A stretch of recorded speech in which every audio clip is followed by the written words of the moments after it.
ini kami berterima kasih karena boleh bertemu dengan adik-adik pengurus yang lama maupun yang baru untuk mengerjakan pelayanan di kepengurusan PMK FK Undip Tuhan 1 tahun ke depan.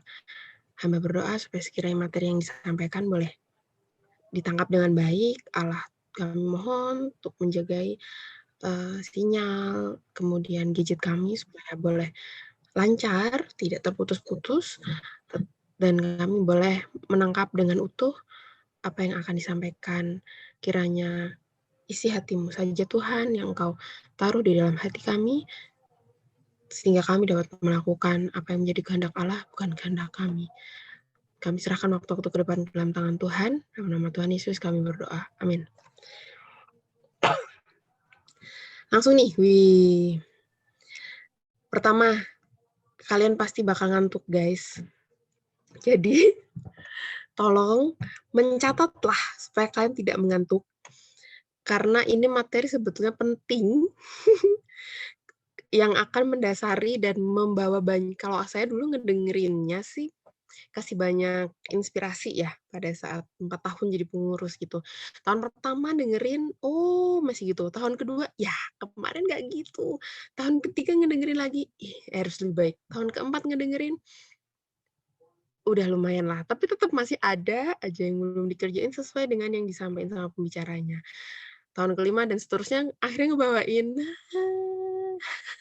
Jadi teman-teman, semoga dengan mendengarkan gitu ya, jadi bisa lebih membuka imajinasi, membuka hikmat teman-teman, dan, oh aku besok 1 tahun kepengurusan harus kayak gini, gitu ya. Oke.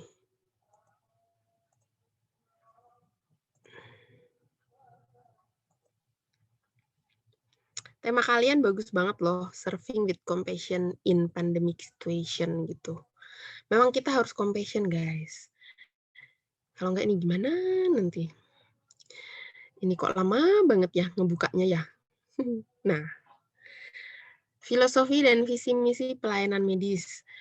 Kali ini saya fokus di filosofi dan visi misi. Biasanya zaman saya dulu tuh filosofi itu satu sesi sendiri, visi misi itu satu sesi sendiri. Jadi ada 2 sesi. Nah, ini semua dijadiin satu. Nah, semoga teman-teman pokoknya kalau ngantuk nyatet biar nggak ngantuk karena ini materi kalau kalian lewat bener-bener lewat gitu. Sayang banget ya. Gitu. Nah, pertama, kita mau bahas filosofi pelayanan medis.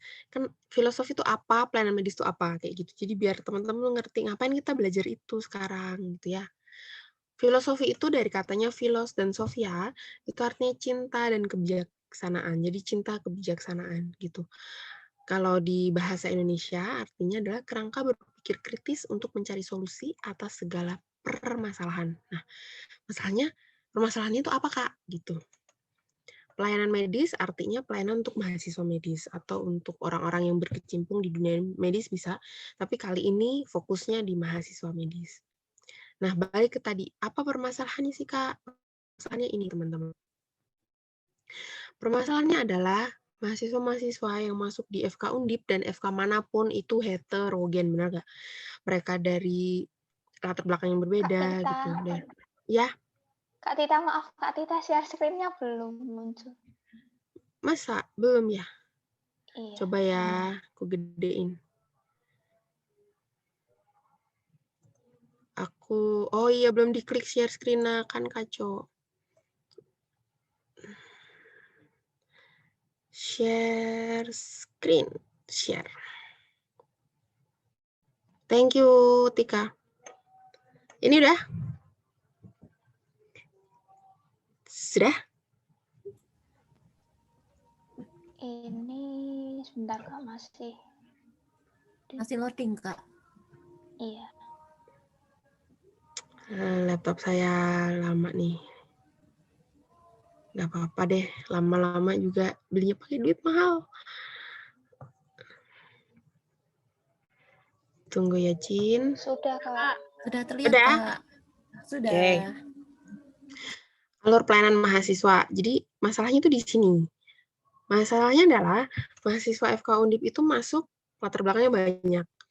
Latar belakang sekolah, latar belakang kota, Cara ngomongnya aja beda. Orang Jawa ngomongnya medok banget, orang Jakarta ngomongnya ngono banget, orang mana lagi ngomongnya ngono banget gitu. Jadi, "Hah, kamu tuh ngomong apa?" Dia nggak maksud marah, tapi kita nangkepnya marah bisa. Atau dia maksudnya tuh halus, tapi ternyata dia marah. Aduh, bingung gitu kan. Masih itu, apalagi kalau kita tarik lagi lebih detail, dia mahasiswa itu udah pernah lahir baru belum? Ada yang belum, ada yang udah. Terus pernah dibina nggak ya di pelayanan siswa sebelumnya? Ada yang belum, ada yang udah. Terus udah terampil melayani belum? Entah di gereja, entah di kampus gitu. Ada yang belum, ada yang enggak. Jadi macam-macam teman-teman. Sedangkan kita itu pengen, kita seneng ya ngelihat dokter, para medis, nakes itu kalau dia itu ramah, bener nggak? Humble, terus bisa melayani dengan baik. Masalahnya nggak semua nakes tuh kayak gitu, bener nggak? Nggak semua nakes ngerti arti melayani, arti integritas, arti pengabdian tuh mereka nggak tahu. Nah, biar mereka bisa seperti itu, teman-teman, makanya selama di kampus ini harapannya anak-anak calon mahasiswa atau mahasiswa baru itu ketemu yang namanya proses studi, entah proses studi soft skill atau hard skill atau intelektual gitu, supaya mereka akhirnya jadi nakes yang oke. Nah, yang jadi masalah kedua adalah pada saat proses studi itu sendiri nggak semua mahasiswa itu diproses lengkap. Ada yang cuma di studinya doang, dia nggak tipe yang organisasi gitu. Jadi ketika nanti sudah jadi tenaga medis, tau nggak, kasar banget, nggak tahu etika gitu. Karena dia nggak pernah berpapasan dengan orang yang tipenya macam-macam. Saya kerja di rumah sakit, ada dokter nih kasar banget. Kalau negur tuh benar-benar marah-marahin di depan banyak orang, bahkan di depan pasien. Itu kan nggak etis ya teman-teman ya, nggak boleh kayak gitu. Nah, biasanya orang yang kemudian eh, pernah terpapar, pernah gesekan sama orang lain, aku digini sakit ya, aku digituin sakit, dia nggak mau lagi gitu. Jadinya terus akhirnya dia sikapnya lebih baik. Nah, orang-orang itu biasanya sudah melalui sebuah proses. Proses soft skill, hard skill, semua dia udah dapat walaupun sedikit. Jadi akhirnya ketika dia sudah diterjunkan langsung, dia agak lebih baik dibanding yang lain. Nah, di sini pelayanan mahasiswa ini berperan sekali di proses itu gitu. Kita belajar ketemu filosofi, ketemu manajemen pelayanan tuh kayak apa sih, Kak, gitu. SDM tuh gimana sih cara manage sumber daya manusia, bukan masyarakat ya, manusia, mahasiswa maupun pengurus gitu, itu kan harus di-manage. Itu gimana sih? Terus kalau dikasih fasilitas sama kampus, kita manfaatkannya gimana gitu. Nah, pelayanan mahasiswa itu memberi proses di situ, sehingga akhirnya ketika mahasiswa-mahasiswa yang terproses dengan baik di situ, dia lulus tidak hanya pintar, tidak hanya IPK-nya oke, nggak hanya terampil nge-hacking, bisa ngelahirin bayi gitu, enggak, tapi kerohaniannya oke. Jadi dia nanti nggak akan gampang ngambil duit orang gitu. Nggak akan malas kerja kalau nggak ada duitnya. Biasa ada ya yang kayak gitu, "Ah, nggak ada duitnya, aduh malas gitu. Enggak, karena dia tahu ini profesi saya tidak semata-mata cari uang gitu, tapi ini adalah sebuah persembahan untuk Tuhan, misal kayak gitu. Terus keterlibatan di dalam masyarakat, dia akan lebih gampang walaupun tidak ikut arus ya, beda ngeblend sama ikut arus tuh beda. Ngeblend maksudnya dia nggak eksklusif, dia kemudian bisa bergaul dengan yang lain gitu, memberi dampak, menggarami lingkungannya, karena dia mengerti bahwa aku harus terlibat di dalam pekerjaanku supaya aku bisa mengubah mereka. Tidak dalam waktu cepat, tapi mungkin proses lama sekali, memberi warna yang berbeda. Karena itu dia mau terlibat. Kalau orang yang udah nggak seneng, kacau, dia udah kacau. Ya udah aku jaga jarak gitu. Malas sakit hati. Malas ngapain ngurusin orang-orang yang nggak tahu etika. Mungkin kayak gitu. Nah, akhirnya ada kejomplangan orang yang sudah ada di prosesnya belum. Nah, harusnya orang yang sudah di proses ini kalau dia sudah belajar rendah hati, dia mau masuk tuh ke kelompok itu. Cuma emang tantangannya besar. Nah, kemudian ketika seseorang juga udah diproses di dalam sebuah kepengurusan, biasanya ada daya kepemimpinan yang bagus. Suaraku putus-putus nggak, teman-teman? Aman, Kak. Aman, oke. Jadi kepemimpinannya oke. Dia minimal, kalau dia nggak bisa memimpin orang lain, dia bisa memimpin dirinya sendiri. Contoh gampang, dikasih tugas ngerjain ini ya, kamu jadi PJ COVID, kamu jadi PJ instalasi gizi, kamu nanti ngurusin klinik luka diabetes misal kayak gitu untuk perawat-perawat. Oke, ini tanggung jawab, ini aku akan kerjain dengan baik kayak gitu. Minimal kayak gitu orang-orang yang sudah terproses, tidak hanya dari sisi intelektual, tapi juga dari sisi yang lain. Nah, sekarang kelihatan ya masalahnya banyak gitu teman-teman. Makanya ada pelayanan mahasiswa hadir di situ gitu. Nah, pelayanan mahasiswa itu apa? Pelayanan mahasiswa ini gimana? Ini aja. Pelayanan mahasiswa adalah hikmat yang mendasari dan menggerakkan arah dan gerak pelayanan mahasiswa. Jadi, ini adalah hikmat, knowledge gitu ya, filosofi yang itu akhirnya memberi insight, mendasari gerakan satu tim untuk mengerjakan pelayanan mahasiswa. Nah, pelayanan mahasiswa ini ada sisi manajemennya. Dalam manajemen, pengurus tuh bergumul dengan pertanyaan how, bagaimana ya? Namanya manajemen. Ini gimana ya ngurus ini? Ini gimana ya bikin PJS sekarang COVID, guys gitu. Harus apa ya biar tetap jalan? Metodenya tuh harus gimana? Terus kita mau undang siapa? Gimana? Intinya gimana dan gimana. Tetapi di filosofi, pengurus itu bergumul dengan pertanyaan why, mengapa? Alasannya apa dan tujuannya untuk apa. Kenapa kita bikin KTB? Alasannya apa? Tujuan KTB itu apa sih? Kenapa kita capek-capek banget gitu ngurusin KTB? Atau kenapa sih kita tuh capek banget? Aduh ini kenapa PJS nggak ada yang datang ya? Atau sedikit atau penurunan. Sebenarnya tuh PJS tuh alasannya apa sih guys gitu, tujuannya apa sih? Nah mungkin orang-orang yang nggak ngerti why-nya itu, nggak ngerti filosofi pelayanan mahasiswa, akhirnya nggak ikut gitu. Makanya terus persekutuan kita jadi drop yang dengerin. Padahal kita punya reason sama kita punya destiny yang mau kita capai dari ngerjain PJS kayak gitu. Nah, filosofi biasanya menyangkut visi, misi, dan keunikan pelayanan mahasiswa.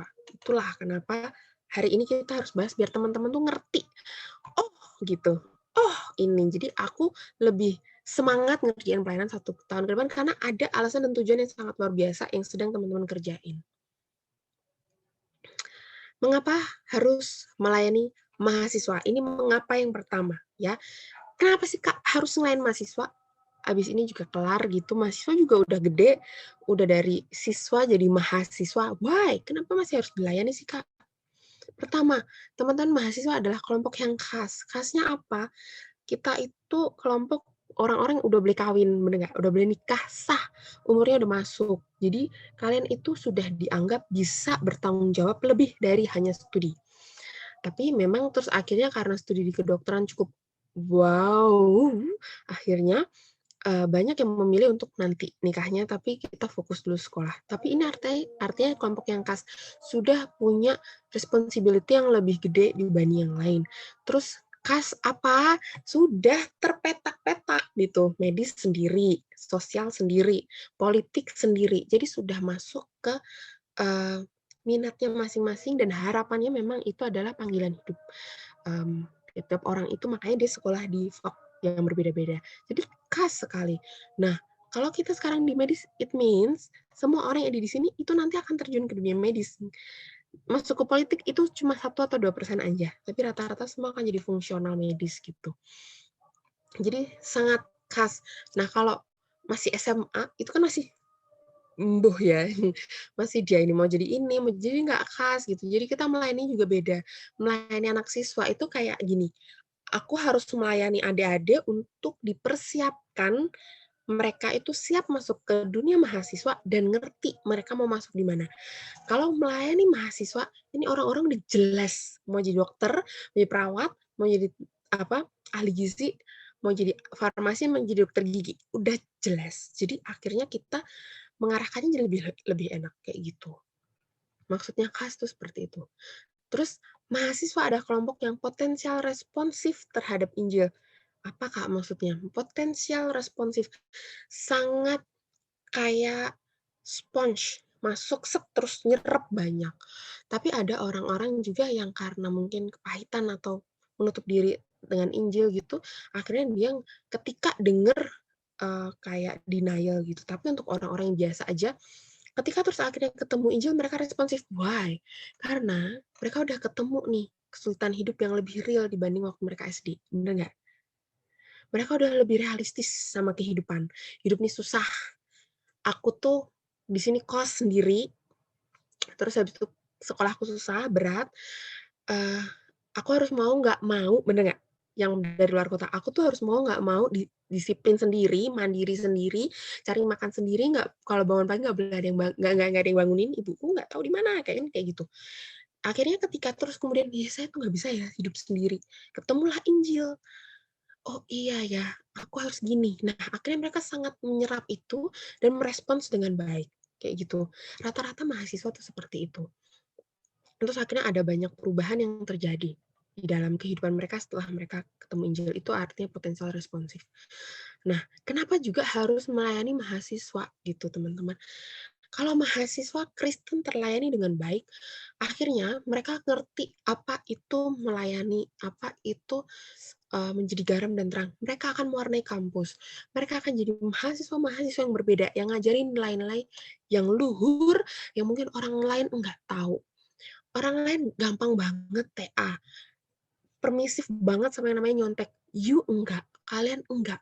Kalian enggak, saya enggak berani TA-in kamu, mohon maaf ya, gitu. Tapi akhirnya itu mengajar teman-temanmu satu angkatan untuk lebih bertanggung jawab. Ya, kamu udah sekolah, kamu bertanggung jawab dong. Datang sekolah dengerin, nggak cuma tanda tangan. Kayak gitu misal gitu. Atau nyontek, atau gimana lah. Dan segala macam. Jadi kita akhirnya hadir menjadi warna untuk kampus. Seperti itu teman-teman. Nah, hebatnya lagi, karena tadi mahasiswa khas, potensial responsif, denger Injil, terus mereka itu akan bereaksi dengan baik. Akhirnya ketika hari ini kalian itu mahasiswa, ketika hari ini kalian dilayani dengan baik, maka nanti ketika sudah lulus kan akan jadi seorang pemimpin gitu. Hari ini memang murid, tapi besok kalian adalah pemimpin. Nah, kenapa kita harus melayani mahasiswa? Karena itu, apalagi orang medis gitu ya, biasanya ngelit banget gitu di dunia kerja maupun di tempat kalian tinggal masing-masing. Mas, walaupun banyak orang yang agak, dokter nih gitu, tapi tetap masih banyak orang yang respon baik, hormat sama kita. Nah, akhirnya kita minimal jadi leaders di lingkup yang kecil. Maka dari itu, untuk bisa menghasilkan leader-leader yang oke, kita harus melayani dari kapan? Dari sekarang pada saat kalian mahasiswa. Kayak gitu, teman-teman. Nah, karena itu, makanya PMKK FK Undip itu datang dan tidak hanya datang untuk melayani, tetapi punya visi dan misi. Visi misi PMK FK Undip apa? Calon ketuanya siapa, Fa? Erik, Kak. Nah, Erik hafal nggak visi misi PMK FK Undip? Belum hafal, Kak. Hafal. Iva, ayo sebutkan.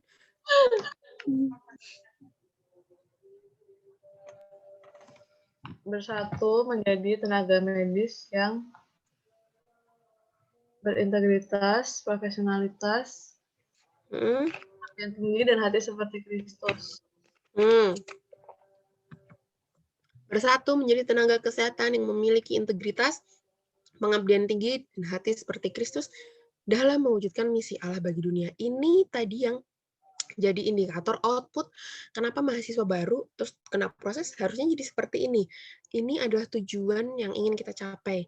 Itulah kenapa filosofi misi medis itu, pelayanan medis itu harus kuat banget tertanam di hati teman-teman. Apalagi Erik yang jadi ketua, nanti jadi pemimpin satu tim kepengurusan kayak gitu.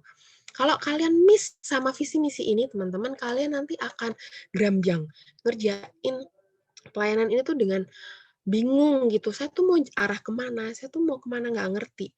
Tadi setelah kita tahu alasannya kenapa kita melayani mahasiswa medis, oh karena mereka begini ya. Nah sekarang udah tahu alasannya, harus tahu dong tujuannya mau kemana, kayak gitu. Harus dipegang, alasan dan tujuan tuh harus dipegang, sama kayak aku mau makan. Kamu makan membuat apa? Kan gitu. Makan membuat sehat. Aku mau sehat biar nggak sakit. Oke, terus kalau gitu, kamu mau sehat, berarti kamu harus makan apa, kan gitu.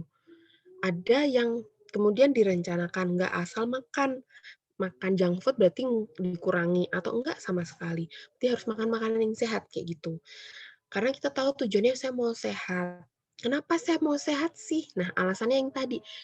Karena kalau saya nggak sehat, karena kalau saya sakit, saya jadi nggak bisa ngerjain macem-macem kayak gitu. Nah, ketika sudah tahu alasan dan ketika sudah tahu tujuan, makanya kita akan membuat sebuah rencana kerja yang oke, yang terstruktur. Karena 1 tahun itu cepat, 1 tahun itu bukan waktu yang lama.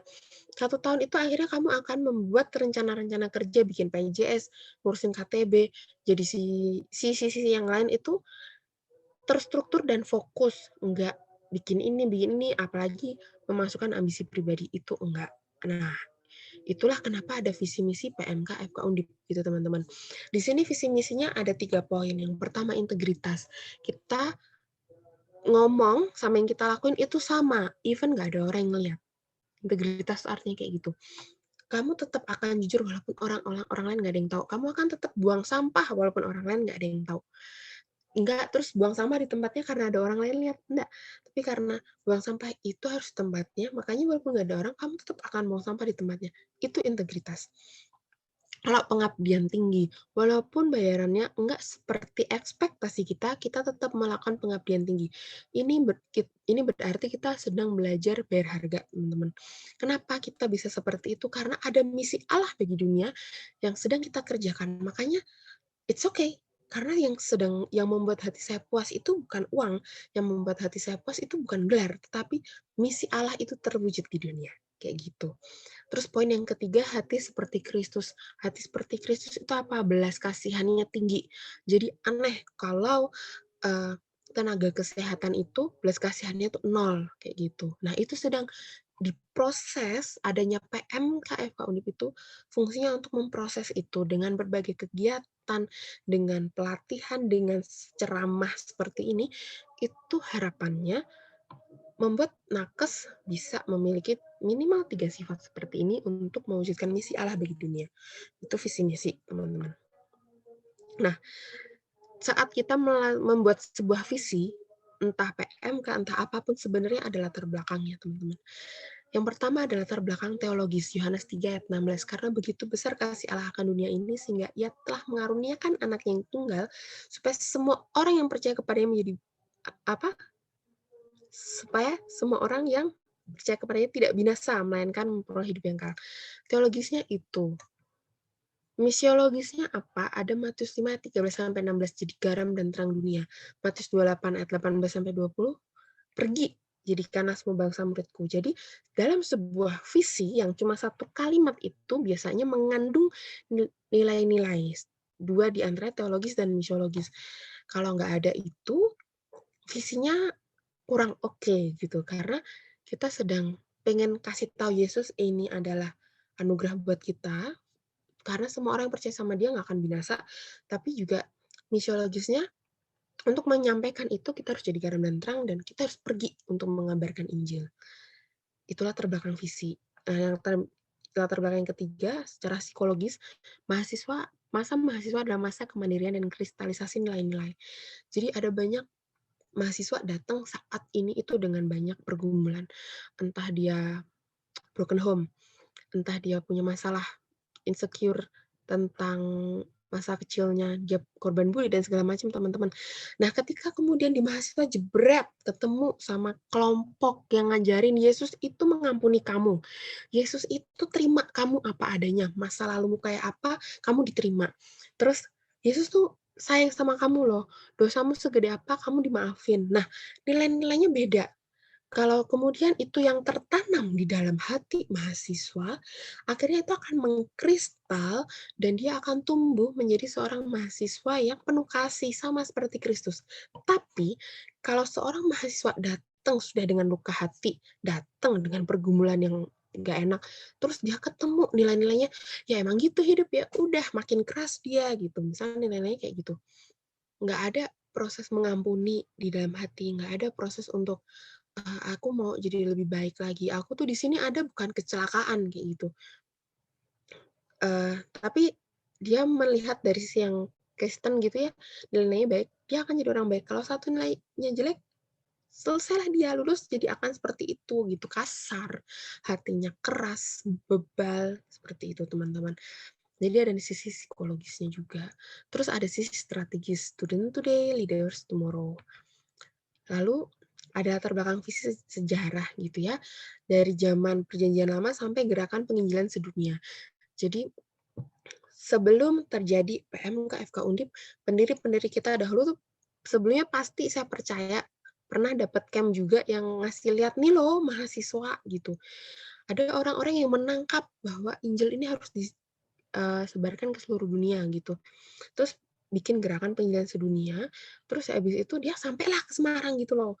Nah, ketemulah sama pendiri PMK FK Undip dan melihat betul bahwa Allah berbicara di situ, melihat betul bahwa mahasiswa ini tidak boleh dibiarkan. Karena kalau nggak yang tadi, ketemu nilai yang salah, selesai dia. Jadi mahasiswa yang nggak bisa punya prinsip-prinsip yang oke gitu, teman-teman. Jadi dalam sebuah visi ini syarat makna. Itulah kenapa visi PMKK nggak diganti. Visi PMKK yaitu, dulu mah dokter, jadi bersatu menjadi tenaga medis, karena akhirnya kita jadi satu, nggak cuma dokter doang. Tapi poin-poinnya sama semua. Kenapa? Karena itulah yang ingin dicapai. Itulah yang kurang, minus di Indonesia, nakesnya tuh nggak kayak gitu. Gitu. Nah, sekarang proses pelayanan mahasiswa. Pelayanan mahasiswa itu teman-teman butuh proses sampai hari ini pun saya angkatan 2009. Hari ini berarti sudah berapa tahun saya nggak di kampus? Hampir 12 tahun kan. 12 tahun tuh dari awal, berarti 6 tahun saya udah nggak di kampus, tetapi pelayanan mahasiswa itu terus dikerjakan. Dan sampai hari ini semua pengurusnya berjuang untuk mengerjakan visi itu. Kenapa teman-teman? Karena itu nggak bisa dikerjain hanya dalam waktu 1 tahun beres, enggak. Kenapa? Mahasiswanya ganti terus kok. Setiap tahun mahasiswanya baru lagi, setiap tahun mahasiswa baru lagi. Itu jadi pelayanan mahasiswa akan terus ada sampai Maranatha kayaknya gitu ya. Butuh proses dan waktu untuk menanamkan nilai-nilai luhur dan iman kepada mahasiswa. Nah, kenyataannya nggak semua mahasiswa itu mau ditanamkan, dan akhirnya nggak semua mahasiswa ngerti bagian ini dengan baik. Itulah kenapa kita struggling, itulah kenapa kita harus teman-teman. Kalau ada masalah tuh bukan terus pecah-pecah, bukan terus mengundurkan diri, nggak mau pelayanan lagi kan, aduh aku kepahitan sama ini, itu ujianmu. Itu adalah proses soft skill di mana kita harus bisa berkomunikasi, menjalin kerjasama di dalam satu tim, gitu teman-teman. Karena nanti waktu kerja itu lebih ngeri lagi, gitu. Nah, kalau kalian bisa menang atas itu, ini visi akan jalan. Tapi kalau kalian masalah kayak begitu aja udah keok, lalu tim yang sudah teramputasi itu kerjanya makin berat dong. Itu kan harusnya kerja dibagi orang 30. Akhirnya ngerjain cuma orang 20. Berat, teman-teman, gitu. Ya. Nah, yang sedang dikerjakan di pelayanan mahasiswa itu yang di bagian proses seperti yang tadi saya sudah jelaskan ya, teman-teman. Nah, prosesnya tuh detailnya kayak apa sih, Kak, gitu. Nah, teman-teman, saya mau teman-teman pengurus nih, calon pengurus ngerti dulu bagian ini. Kenapa saya nggak pengen di tengah jalan kalian protol gitu ya, di tengah jalan kalian mundur. Kenapa? Karena proses ini itu sebuah proses yang luar biasa. Kamu bayangin deh, kamu tuh cuma berjuang, bikin PJS, berjuang supaya teman-temanmu itu rajin KTB. Biar apa? Biar Yesus itu benar-benar mengubah hidup mereka dan mereka menjadikan dia Tuhan dan Juru Selamat. Itu tuh sebuah nilai dan kepuasan dan tujuan yang saya pikir sampai hari ini saya nggak pernah punya tujuan hidup yang lebih ngeri daripada itu. Saya orang yang biasa aja, orang yang kayak kalian, tapi ketika akhirnya di KTB, ketika akhirnya mendapatkan nilai-nilai yang luar biasa, saya melihat, oh Allah tuh sayang ya sama aku. Kebayang nggak itu sama teman-temanmu yang lain, dan mungkin nggak cuma 1, 2, tapi ratusan orang akhirnya ketemu itu dan mereka hidupnya dirubah gitu. Itu tanam dulu dalam hati kita supaya kita bisa menjangkau lebih banyak mahasiswa untuk mengerti bagian ini. Nah, prosesnya itu apa sih, Kak? Di sini, tadi kan filosofi, visi, misi. Proses di sini kita sebutnya misi, gitu, ya. Nah, kayak apa sih prosesnya, Kak? Nah, proses kalau di perkuliahan kan ada ya, ada materi, ada BBDM, ada praktikum yang masuk di praktek gitu kan. Jadi supaya apa? Supaya jadi dokter tuh komprehensif, bisa mikir, bisa praktek kan gitu ya. Sama di persekutuan juga gitu. Kalau kita terus silabusnya persekutuan kecil sama besar. Persekutuan kecil tuh KTB, persekutuan besar tuh bisa PJS, bisa apa-apa, pokoknya yang gede gitu. Nah, di situ juga ada materi dan kegiatan. Artinya apa, teman-teman? Jangan bikin tema PJS itu yang ngarang. Jangan bikin bahan KTB itu ngarang. Kenapa? Karena ada materi sama kegiatan. Sama kayak kuliah. Semester 1 belajar bab ini. Nanti belajar bab ini lagi. Kamu kan punya ini ya, kampus, dosen-dosen punya rangkaian gitu, supaya kalian belajar nantinya pintar jadi dokter, semua dipelajarin sama. Persekutuan kecil sama besar itu ada materi, ada kegiatan, sebenarnya ada yang namanya kurikulum pelayanan. Dan itu saya harap Iva dan teman-teman pengurus lama udah punya. Dari situ dipegang supaya itu meng-guideline, jadi guideline-nya kita ketika kita membuat materi sama kegiatan. Kalau kita nggak punya arahnya, nanti akhirnya kita ngerjain persekutuan tuh nggak fokus dan tujuan visi tadi nggak tercapai, gitu. Nah, untuk lebih baiknya juga ketika persekutuan kecil dan besar itu ada praktek. Kenapa? Itu akan lebih nanam di otak. Nah, persekutuan kecil dan besar ini teman-teman bisa kita breakdown lagi, unsurnya ada 4. Pengabaran Injil, pemuritan, lipat gandaan, dan pengutusan. Jadi sebenarnya ranahnya, wadahnya, tempatnya itu persekutuan kecil dan persekutuan besar. Dan praktek misal ada bakti sosial, kayak gitu-gitu. Sebenarnya itu kita sedang mengerjakan 4P. Harus hafal ya, Erik ya. Pengabaran Injil, harus ada pengkabaran Injilnya ketika kamu ngerjain PJS. Misal hari ini ngomongin pengabaran Injil, besok kita ngomongin temanya sih terserah. Tapi 4 unsur ini harus disampaikan. Ada sisi pemuritannya, membuat anak-anak itu ngerti pentingnya pemuritan. Lalu pelipat gandaan. Jadi mereka nggak cuma dapat untuk mereka sendiri, tapi mereka bagikan lagi kepada orang lain. Pengutusan itu apa? Misal ini kalian pengurus nanti mau calon pengurus mau jadi pengurus diutus gitu. Jadi ada pengutusan di situ. Atau kalau bukan pengurus, misal mahasiswa biasa, udah denger nih tentang Matius 28, 19-20. Nah, sekarang kamu diutus nih untuk, nah udah, misal kalimat pengutusan gini, nah sekarang udah belajar kan dari KTB gini, nah sekarang coba diterapkan, mamanya diampuni, diterapkan, papanya dimaafin gitu ya, terus diterapkan tuh temennya kemarin udah bohong sama kamu gitu, dimaafin. Itu namanya pengutusan, itu bentuk lain pengutusan, teman-teman. Itu proses yang kita kerjakan selama pelayanan gitu. Evelyn, kenapa resen, Nak? Saya kan berusaha cepat ya biar kalian nanti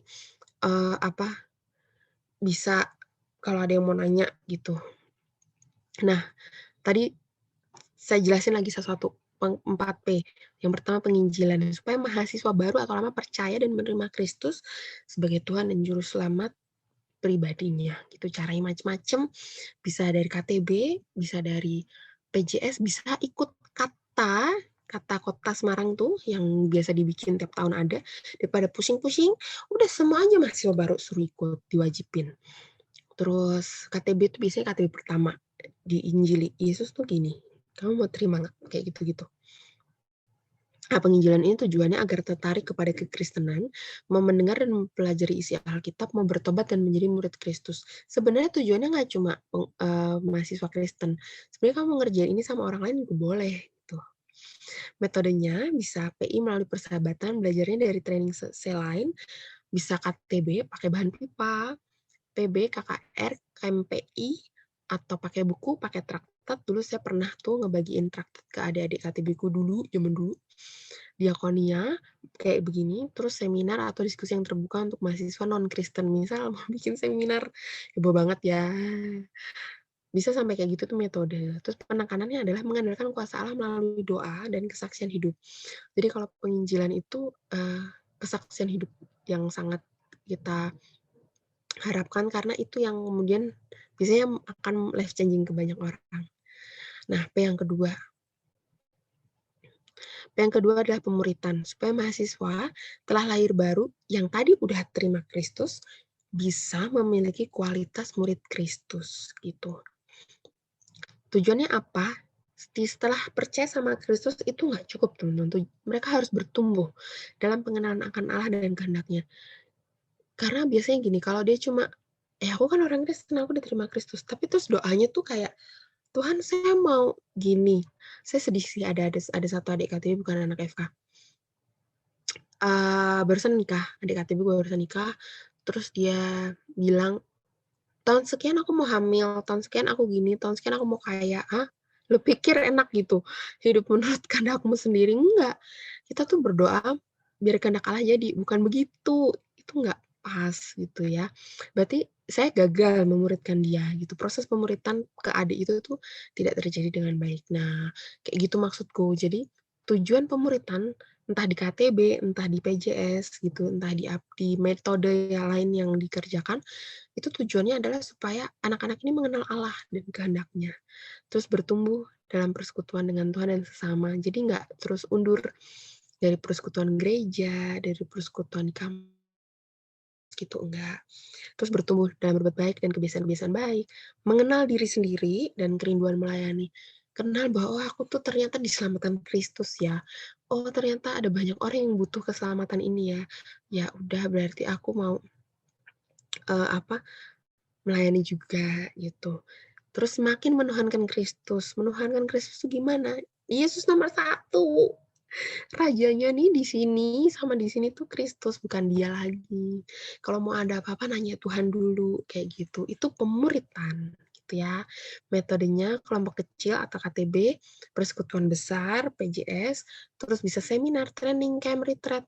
Terus mereka didorong untuk punya waktu teduh ya, terus baca buku rohani, PA pribadi, didorong untuk melayani supaya mereka belajar apa itu pemberitaan gitu.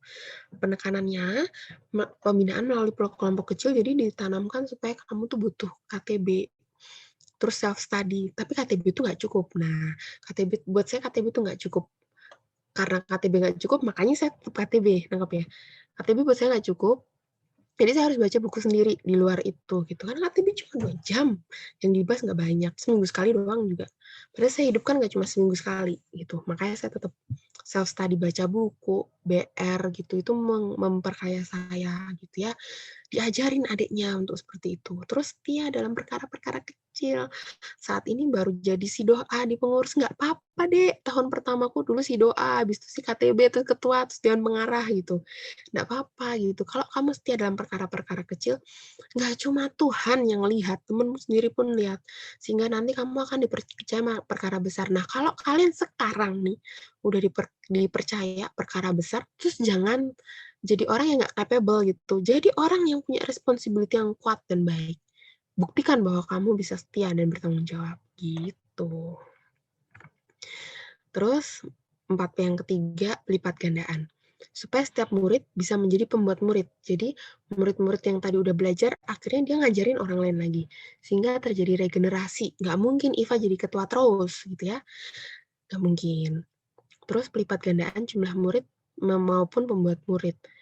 Persekutuan kita berhasil kalau P yang ketiga ini berjalan. Seringnya yang jadi PKTB itu doang. Ya nggak nambah lagi. Yang mau jadi pengurus susah banget. Nah, persekutuan kita berhasil kalau ada di titik ini. Ada banyak murid dan ada banyak pembuat murid. Ada banyak pembuat murid dari murid-murid yang udah kita layani. Itu baru indikator pelayanan di PMK itu berhasil. Sebenarnya di situ. Pelipat gandaan itu tujuannya bertumbuh sama seperti yang tadi, metodenya sama, penekanannya juga sama. Tapi intinya ini ke orang lain, gak cuma ke diri kita lagi. Ini kita lakuin ke orang lain supaya kita bantu dia untuk bisa seperti itu. Karena kita nggak selamanya di kampus. Saya nggak di kampus tuh sekarang, saya sudah kerja di puskesmas gitu, yang ngerjain pelayanan kalian. Nah, kalau saya nggak mengajar ke adik-adik yang pada waktu itu ya, nggak ada kalian deh gitu, nggak ada yang nerusin ngajarin, oh ini tuh kalau jadi si acara tuh harus gini, departemen doa nih gini, departemen KTB itu gini. Kalau nggak diajarin waktu itu juga nggak bisa gitu, jadi harus terjadi pelipat gandaan yang oke gitu. Terus yang terakhir adalah pengutusan, supaya mahasiswa yang telah dimuridkan siap bermisi di dalam dunia kerja atau diutus untuk balik lagi ke kampus ngajarin adik-adik yang lain. Nah, pengutusan itu tujuannya adalah para alumni. Jadi kalian nih yang mau koas atau yang sedang koas, itu disebutnya para alumni, mengerti ladang misi Allah di Indonesia dan dunia.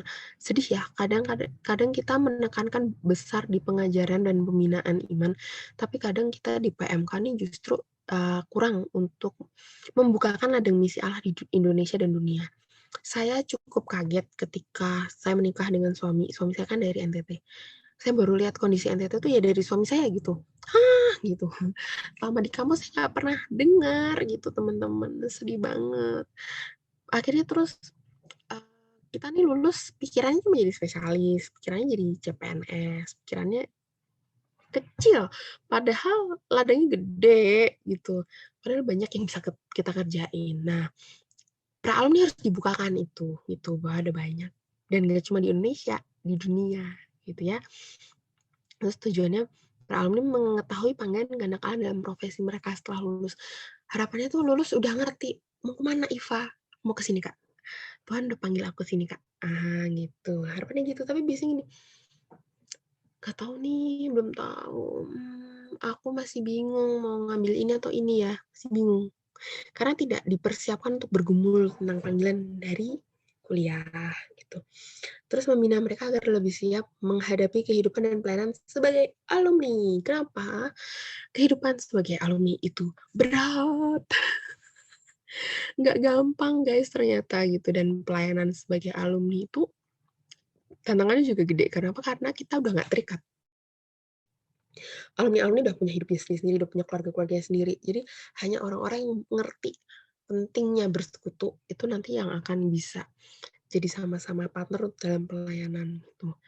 Nah, kalau terus nggak ada pelayanan alumni, biasanya terus kita berjalan dengan prinsip-prinsip yang makin lama makin terkikis gitu. Biasanya gitu.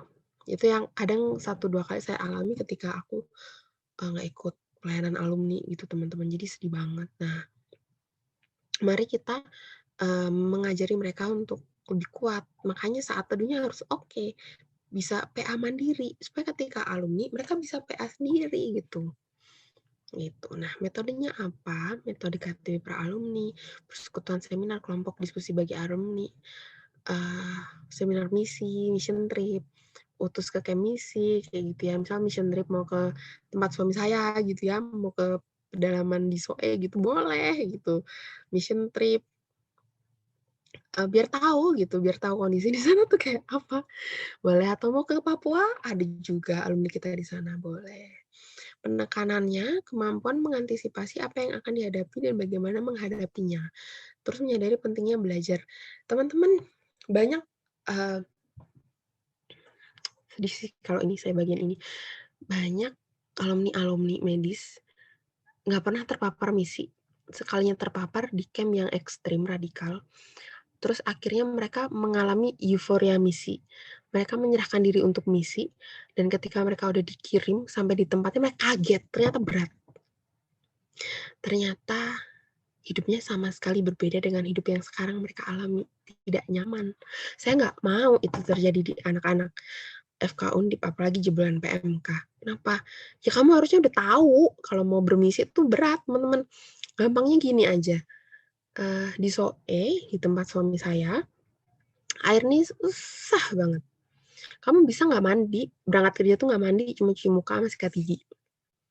Kayak gitu. Nah, siap nggak ngadepin itu, belum ngadepin orang-orangnya yang keras gitu ya, belum menghadapi medannya yang aduh gitu dingin sekali di sana.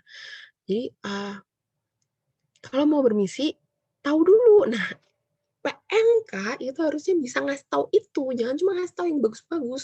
Bagus-bagus tuh gini, mereka tuh butuh Kristus loh, kita harus ke sana, you ngerti gitu. Tapi lahannya tuh di sana tuh gak semudah itu gitu. Nah, harus dipersiapkan supaya ketika sudah lulus koas, terus ada yang terpanggil ke pedalaman, mereka udah ngerti. Dan ketika udah di sana nggak kaget, tapi bisa beradaptasi dengan baik. Akhirnya fokus untuk melayani sebagai tenaga medis dan fokus untuk mengabarkan firman-Nya nggak goyang gitu. Terus pentingnya kesetiaan dalam menaati firman Tuhan penting. Banyak adik yang memutuskan menikah itu tuh bukan karena firman Tuhan gitu ya, ada peneguhan firman Tuhan, tapi aku yakin aja Kak sama dia. Enggak gitu, menikah tuh berdoa dulu gitu. Dia orangnya enggak Tuhan. Nah, kalau kamu saat teduh terus dapat peneguhannya nikah sama dia. Tapi kalau enggak tuh jangan sekali-sekali buat labrak gitu ya. Yang ada tuh berat nanti ngalaminnya. Contoh-contohnya kayak gitu teman-teman, itu pengutusan, diajarin untuk lebih taatnya sama firman Tuhan. Kakak KTB akan berlalu, guys. Pada saat alumni nanti kalau kalian masih passion KTB sih pasti kalian nyari gitu. Pasti akan nyari kakak yang bisa nge-TB kalian. Tapi kalau enggak, yang kamu pegang itu satunya cuma firman Tuhan gitu. Nah, ajarin itu adik-adik mahasiswa untuk lebih taat sama firman Tuhan, lebih setia sama firman Tuhan karena cuma itu yang jadi guidance-mu nanti. Gitu. Terus menyadari bahwa kehendak Tuhan yang terbaik dan termulia, bukan kehendak orang lain, bukan kehendak orang tua, bukan kehendak diri sendiri. Nah, sampai sini berhenti dulu deh 5 menit katanya Tika.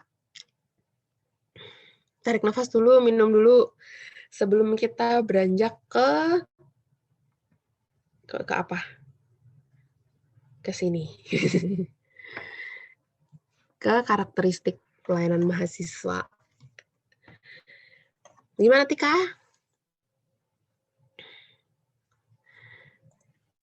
Iya, Kak. Teman-teman mungkin minum-minum dulu. Biar otaknya nggak penuh. Pas ya 15.50 ya. Gitu. Minum saya, pipis saya. Saya ngomongnya ngetril ya, maaf ya. Kak Tita juga biar minum dulu. Ini ya. Ada yang mau ditanyain nggak? Nggak apa-apa kalau mau nanya.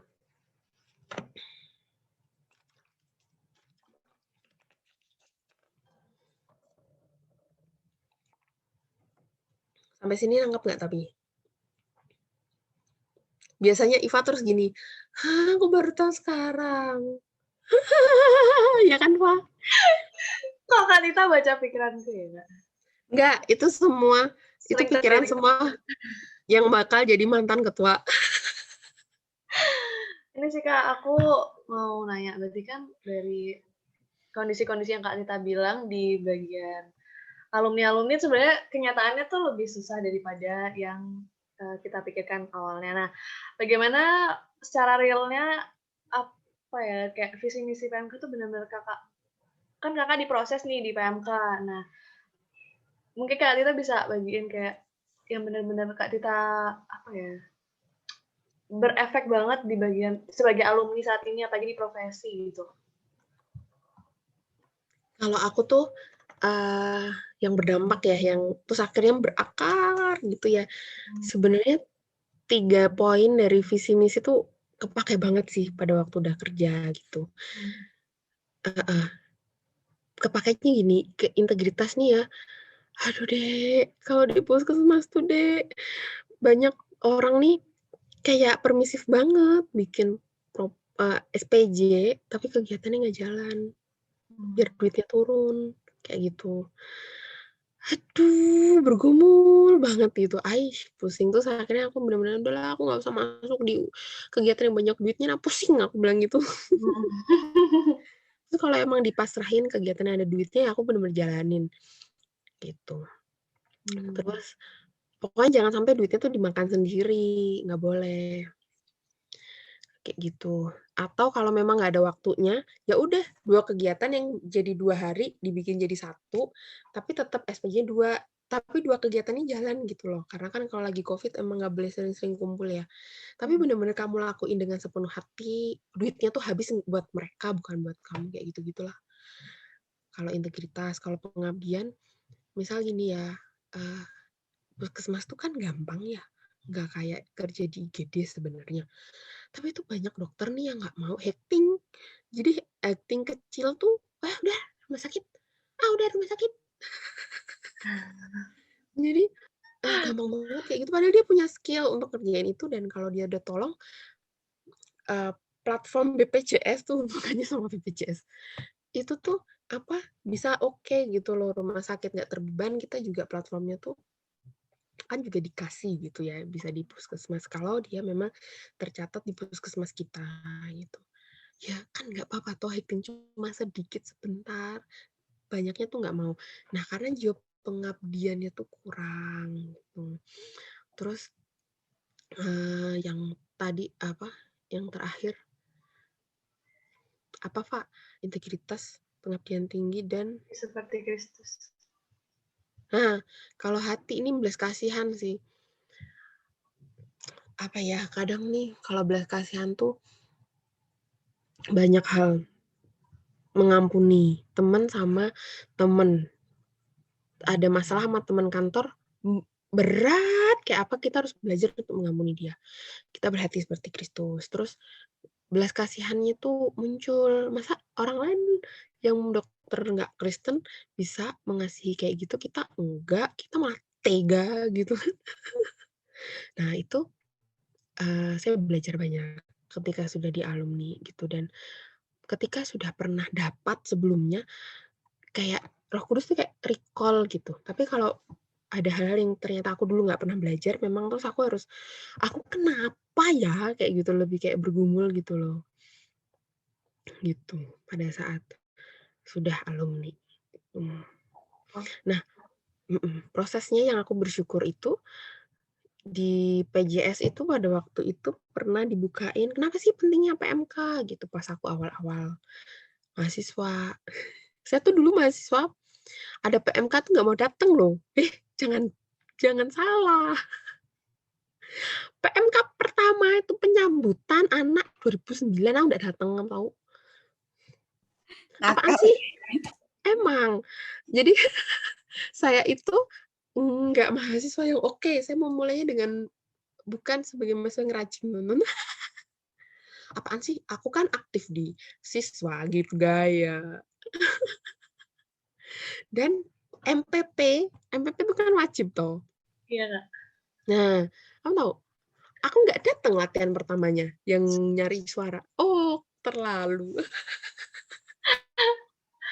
Waduh. Beneran, dan KKT buka Lucy. Dan di hari latihan MPP itu kami tuh jajan KTB, coba bayangin. Terus dia tuh juga nggak ngeh kalau hari itu nakal. baru KTB. Ingat nggak, Mbak? Kak Cewer ya kamu ya? Ingat nggak waktu itu di kosannya Mbak Lucy? Aku nggak inget ya. Aduh, kacau nih Mbak Lucy, lupa.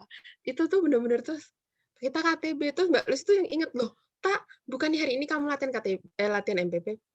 Oh sih, aku udah tahu, tapi aku bilang gitu. Ngapain sih? Emang harus ya ikut MPP? Aku bilang gitu. Pengakuan. Terus aku bilang apa, lupa. Nggak boleh. Ikut gitu. Terus ikut tuh bener-bener yang lain tuh dia terbagi, yang ini alto, yang ini sopran, yang ini tenor. Aku tuh nggak tahu aku masuk suara mana.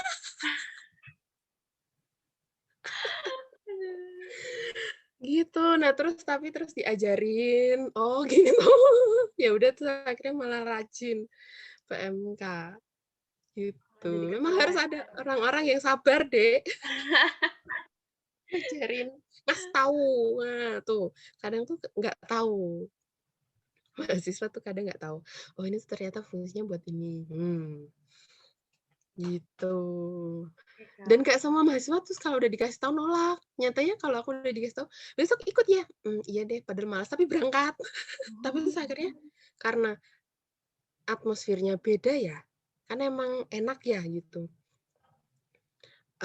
Nyaman gitu. Akhirnya nyaman terus deh gitu.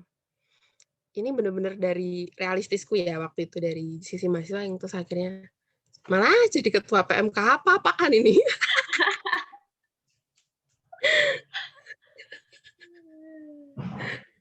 Gitu. Oke. Kok ada Kak Lucy sih? Ih. Thank you Kak Tita. Iya, ada Kak Lucy. Halo Kak. Halo Kak Lucy. Kacau nih. Udah mau lanjut? Iya, boleh Kak. Oke, sekarang ke karakteristik PMK.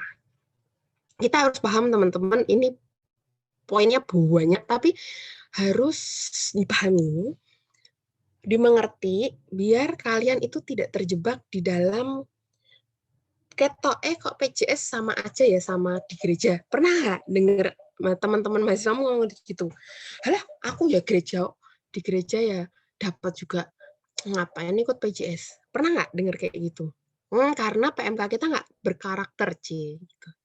PMK kita tuh harus berkarakter, teman-teman. Yang pertama, mana aku nggak mau keluar.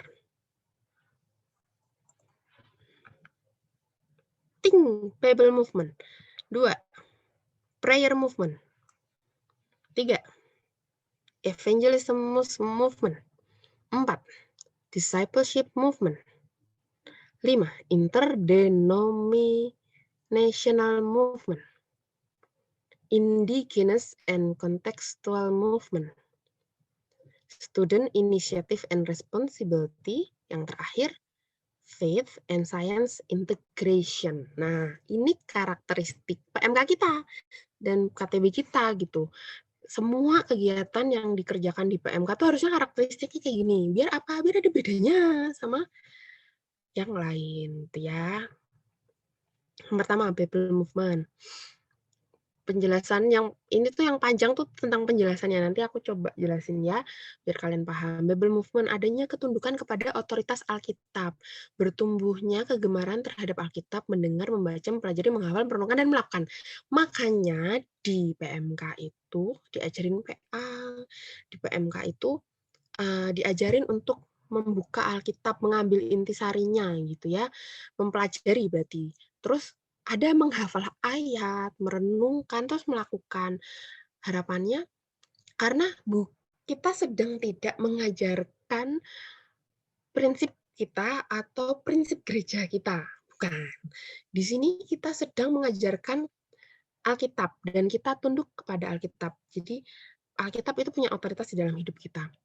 Seluruh keyakinan dan praktek hidup maupun secara pribadi maupun di kelompok diuji dan dibangun berdasarkan Alkitab. Gampangnya gini, Iva mau jadi ketua tuh piye saat teduhmu, gitu? Kamu dapat nggak? Diteguhkan nggak dari saat teduh untuk jadi ketua? Erik juga gitu, diteguhkan Kak, apa ayatnya? Nah, itu dilihat. Oh iya, anak ini tuh seminggu bergumul jadi ketua tuh ayatnya tuh jelas. Waktu itu tuh saya ingat banget tuh waktu mendampingi Emma jadi ketua sama Lina. Pas wawancara nih, ini orang hebat ya. Tuhan tuh baik banget ya. Kita tuh yang geleng-geleng gitu. Kan disuruh sharing saat teduh 1 minggu sebelum hari retreat. Yang Lina tuh kelihatan banget pengembalaan gitu. Dia 1 minggu dapatnya pengembalaan. Yang lain tuh beda banget, enggak. Nah, teman-teman, kayak gitu, Bible movement. Kita sedang belajar membuat keputusan itu berdasarkan Alkitab. Bukan perasaan, bukan analisis pikiran kita sendiri. Nah, belajarnya di sini ya. Di BEM enggak ada. Kalau ini di BEM enggak ada. Gitu. Percayalah sama aku. Terus prayer movement. Bertumbuhnya ketekunan untuk berdoa syafaat secara pribadi maupun bersama. Kalau zamanku dulu yang aku jadi si KTB, ketua aku Kak Encis, ada si doa tuh namanya Kak Naomi, Mbak Omi ini, Kak Omi, dia tuh punya istilah refleksnya harus berdoa. Nah, jadi muncul ketekunan untuk berdoa, entah itu pribadi, entah itu syafaat gitu ya. Bersama-sama mendoakan banyak pokok doa itu doa syafaat. Nah, itu muncul kita hobi refleks, punya kayak gaya refleks mau jatuh apa, ini gaya refleksnya berdoa dalam kerohanian. Doa tidak hanya sebagai legitimasi formalitas atau rutinitas, enggak, tapi wujud iman kita kepada Allah. Maksudnya, Tuhan, kami mau menghadapi UKM PPD. Saya mau Allah ikut tolong kami. Sana saya beriman Allah berkuasa, Allah Immanuel. Allah juga ada saat saya ujian. Jadi Tuhan tolong kami untuk ngerjain UKM PPD. Itu iman. Kita berdoa karena itu. Bukan karena, wes aku mau UKM PPD, aku dunin dong. Ben dilancar kayak. Enggak. Dan formalitas. Rutinitas meneh. Bukan, teman-teman. Tapi muncul dari iman yang baik, yang benar kepada Allah, akhirnya doa itu menjadi doa yang apa adanya. Gitu. Dan doa yang kemudian berkembang, doa itu juga bertumbuh dari yang untuk kepentingan pribadi, akhirnya berdoa untuk melaksanakan kehendak Allah, dan itulah di situ kamu belajar penyangkalan diri. Gitu. Mengalami melalui doa tidak hanya mendapatkan sesuatu, nah ini ya, misal doa, Tuhan saya pengen nilai A, mendapatkan nilai A itu dari Tuhan, tetapi juga mengubah situasi, bahkan mengubah hidup. Mengubah situasi. Mau berangkat camp, ini kesaksian saya. Mau berangkat camp, waktu itu camp, apa sih, camp alumni, apa ya, pokoknya camp nasionalnya Perkantas gede di Jakarta waktu itu, aku lali. Itu tanggal campnya, tanggal aku ujian apa? Tanggal aku ujian hasil skripsi. Di mana-mana orang keok. Di mana-mana orang, Kak, aku nggak berangkat. Aku hari itu ujian skripsi, Kak. Tahu nggak, Tuhan, saya mau semuanya. Waktu saya berdoa gitu, Tuhan saya mau berangkat camp. Saya udah nabung nih loh, saya udah nabung. Kenapa sih tanggal ujian kok pas keluarnya sama jengkel aku. Terus habis itu, Tuhan saya mau dong, saya tetap dapat semua. Saya harus apa gitu. Terus akhirnya entah gimana dari saat teduh tuh, aku udah lupa satunya apa, akhirnya saya memutuskan untuk ketemu dokter Julian. Waktu itu aku ambilnya opsin. Dokter, mohon maaf, saya ada jadi sok gaya, kalimatnya gini, saya masih ingat banget. Saya jadi perwakilan kampus berangkat ke camp nasional. Gaya kan? Terus habis itu, dokter, boleh nggak ujiannya diundur apa dimajuin gitu. Ini saya sudah siap PPT-nya. Jadi pada waktu berangkat itu, waktu mengajukan untuk pindah tanggal, aku udah siap. PowerPoint sama itunya, skripsinya udah jadi. Padahal itu H-2 bulan. Di mana-mana orang skripsi baru jadi H-1 seminggu. Saya H-2 bulan udah jadi. Kenapa? Karena saya sudah mau pengen ikut Kemnas gitu. Terus akhirnya dokter Julian gini, aku udah deg-degan. Tanggalan gitu, dia gitu. Terus dibuka. Oh, dekat lebaran. Udah deh, undur aja. Saya juga mau cuti. Hah? Gitu. Jadi itu benar-benar terus doa tuh mengubah situasi tuh betul. Terus akhirnya ya aku dapat dua-duanya. Memang terus harga yang saya bayar apa? Hari ini saya pulang dari Jakarta, sampainya Semarang itu Senin jam 5 pagi, jam 8-nya saya ujian. I'm fine. Saya sudah mempersiapkan itu dan saya membuktikan Allah menolong saya nilainya A murni, 3,8 waktu itu nilainya. Jadi apa?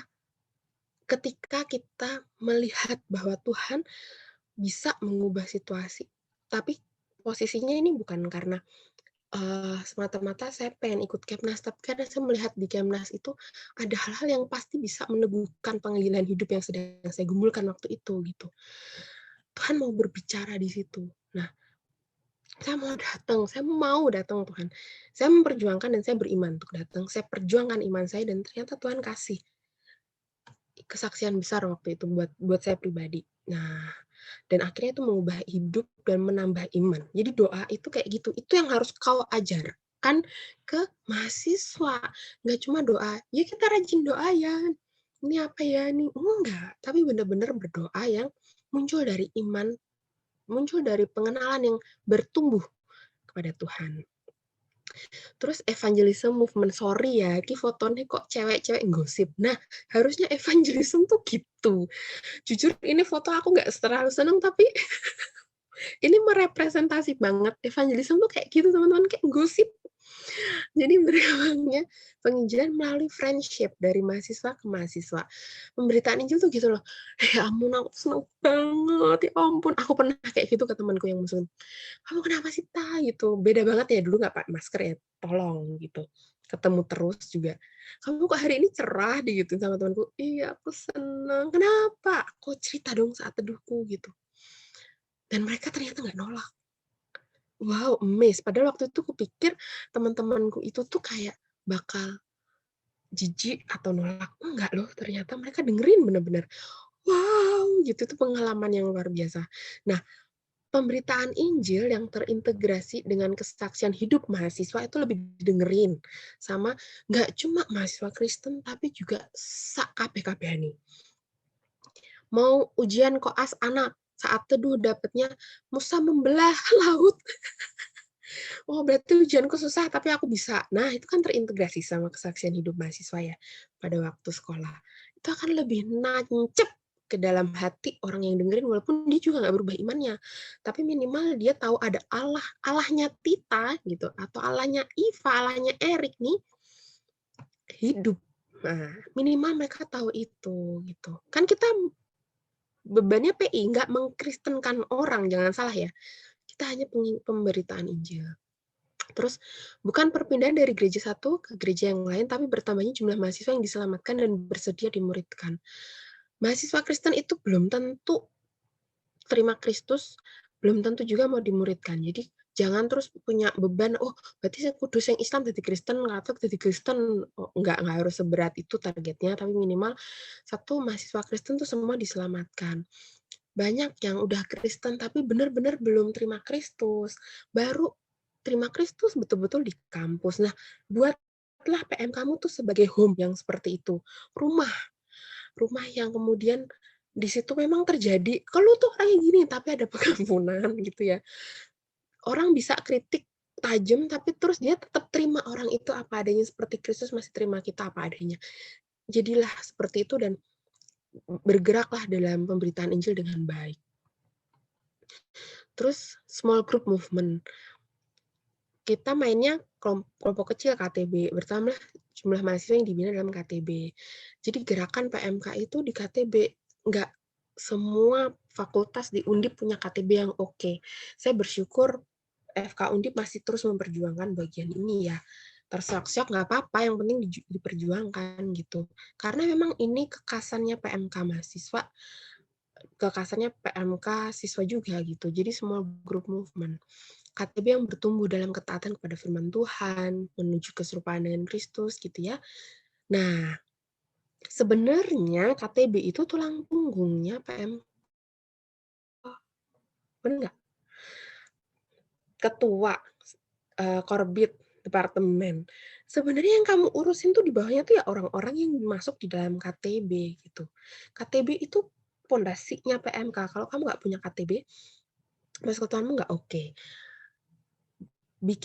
Waktu itu mau bikin persekutuan di Gizi juga mulai dari satu orang yang saya KTB, baru tuh satu orang itu jadi ketua di PMK Gizi, terus akhirnya melebur jadi satu di PMK FK. Nah, KTB ini tulang punggung teman-teman, jadi jangan kecilkan arti KTB, penting banget di dalam sebuah PMK.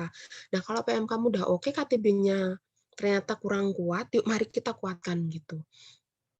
Kalau orang-orang yang di KTB kemudian bertumbuh dengan baik, ya ketaatannya jadi baik, nyari pengurus tuh nggak susah, bener nggak?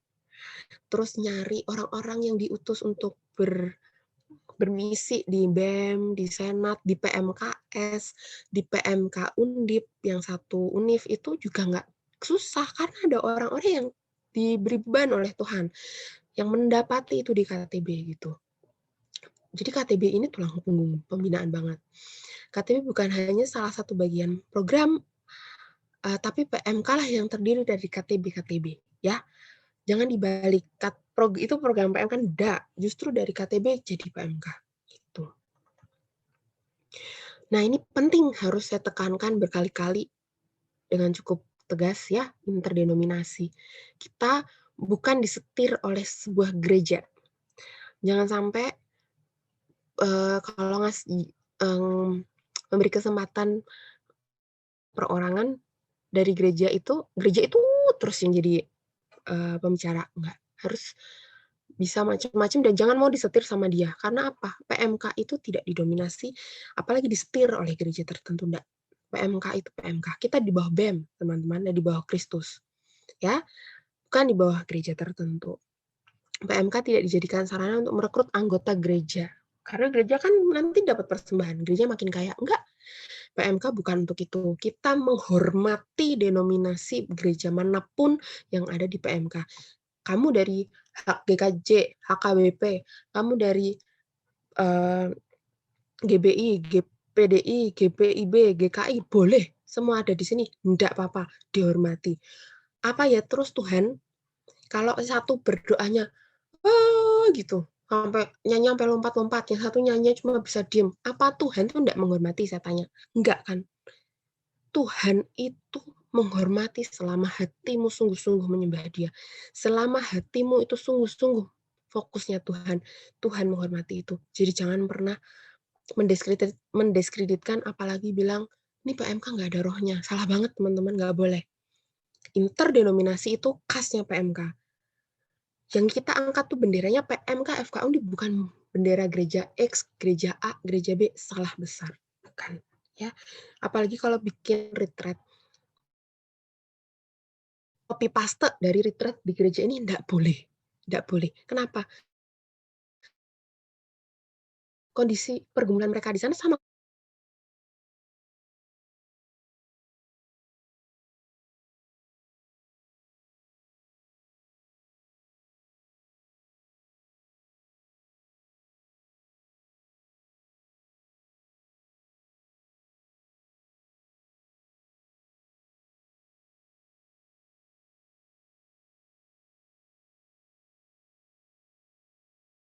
Jangan sampai terjadi kesalahan-kesalahan di masa lalu gitu. PMK mewujudkan kesatuan tubuh Kristus di kampus dalam ibadah, kegiatan maupun praktek hidup sehari-hari. Kesatuan tubuh Kristus, mau kamu hitam, mau kamu merah, mau kamu biru, mau kamu hijau, kuning, ya kamu tuh satu tubuh Kristus. Tubuh Kristus tuh enggak kuping semua, enggak hidung semua, tubuh Kristus tuh semua ada. Ya kita belajar menghormati itu semua, tapi kepalanya tetap Kristus ya. Gitu. Terus indigenous and contextual movement. PMK bukan merupakan perpanjangan tangan atau ciplakan pelayanan dari luar. Terus kegiatan, metode, dan materi pelayanan PMK disesuaikan dengan ciri khas medis dan kebutuhan mahasiswa yang dilayani. Ada kegiatan, metode, dan materi yang spesifik bagi setiap fakultas, jurusan, bahkan tingkatan. Maksudnya gini, pelayanan dari luar. Misal gampangnya perkantas gitu ya. Perkantas punya pelayanan gini-gini. Enggak. Terus jiplak pelek, enggak. Saya memang bertumbuh di perkantas, tapi untuk di PMK, terus enggak saya nganggep kudu kayak perkantas. Enggak, teman-teman, karena di PM kamu punya pergumulannya sendiri. Anak medis tuh beda karena anak hukum. Beda sama orang ekonomi, beda. Jadi lebih kontekstual bikin sebuah kegiatan gitu. Disesuaikan sama kebutuhan mahasiswa yang dilayani. Gitu ya.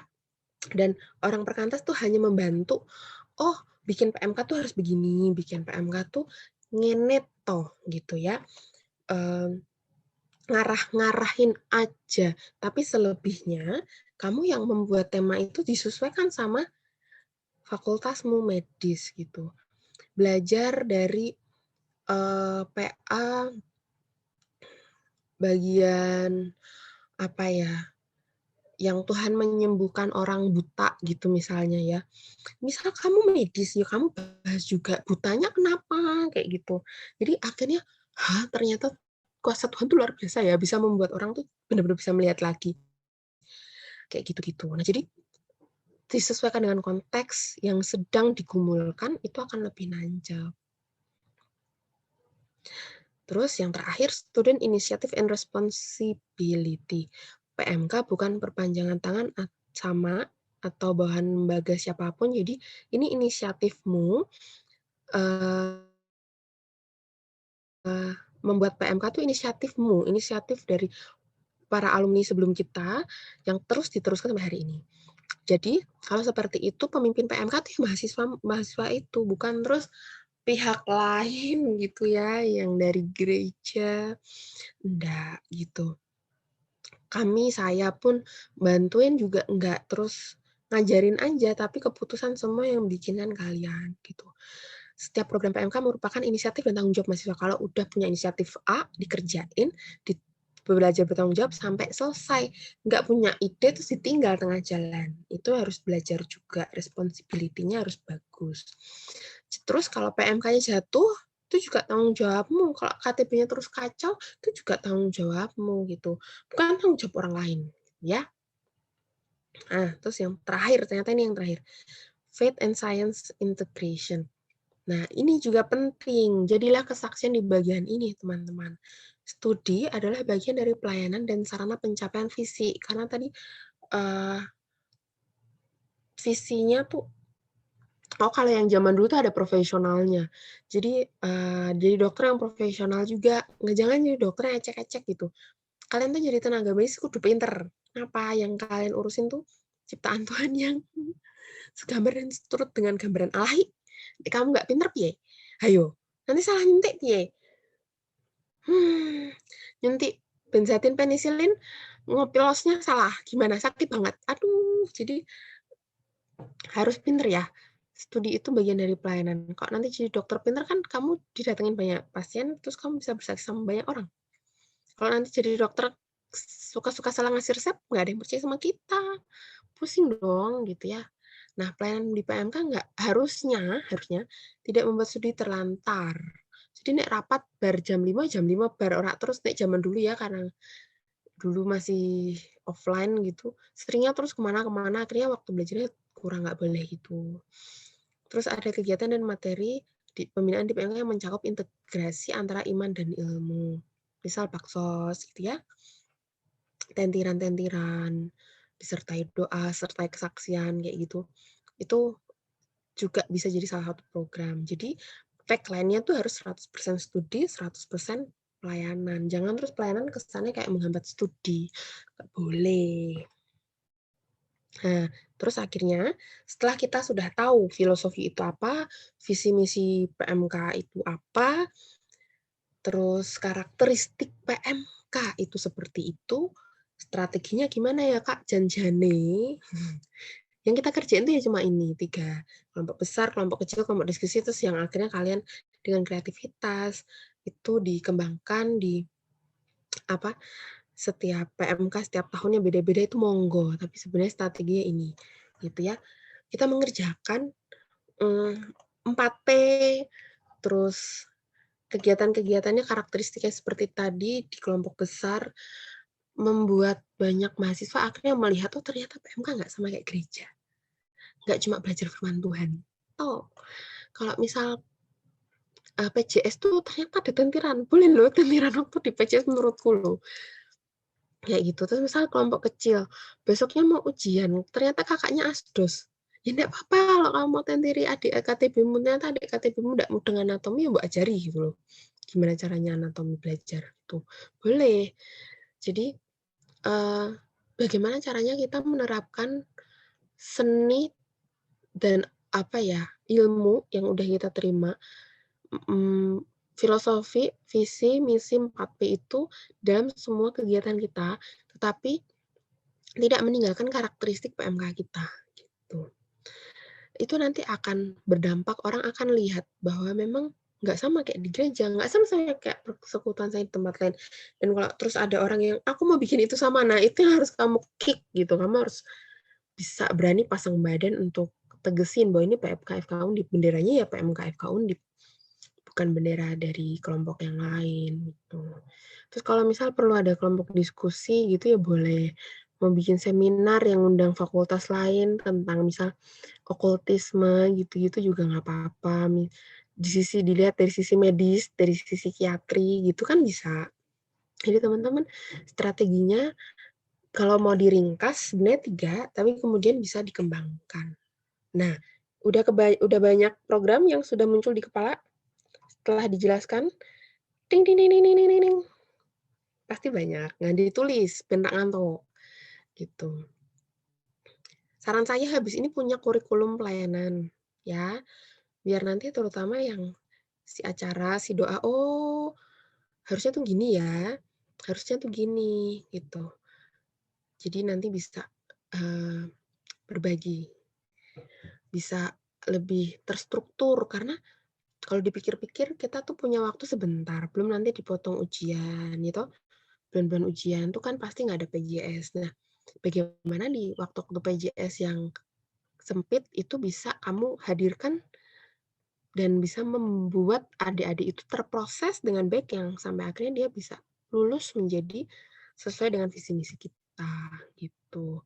Kalau ngomongin itu nanti ngomongin di manajemen pelayanan. Nah, aku sampai sini aja biar nanti kalian penasaran. Ini tak kasih kritikannya sedikit. Gitu. Semangat. Tuhan yang membimbing kalian tetap kuat dan teguhkan ya hati kalian masing-masing. Ternyata lebih cepat. Senang kan? Enggak ya? Telat ya? Telat 10 menit kayaknya. Ada yang mau ditanyain atau ada apa ya di sini, Iva? Ini udah sih Kak, penutupan mungkin. Mungkin ada teman-teman yang mau bertanya, apalagi mungkin kalau buat tahun pertama mungkin agak ini ya. Pada yang udah tahun kedua, yang udah mau menjadi atau buat DP-nya juga alias kita Mau silahkan. ditanyain?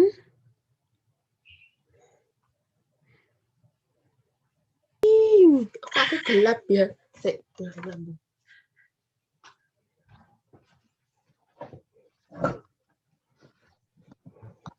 Dia enggak ngantuk toh? Ayo. Mau nanya boleh.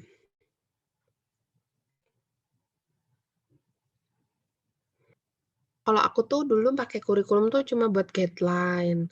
Oh, PMK tuh harusnya temanya ini.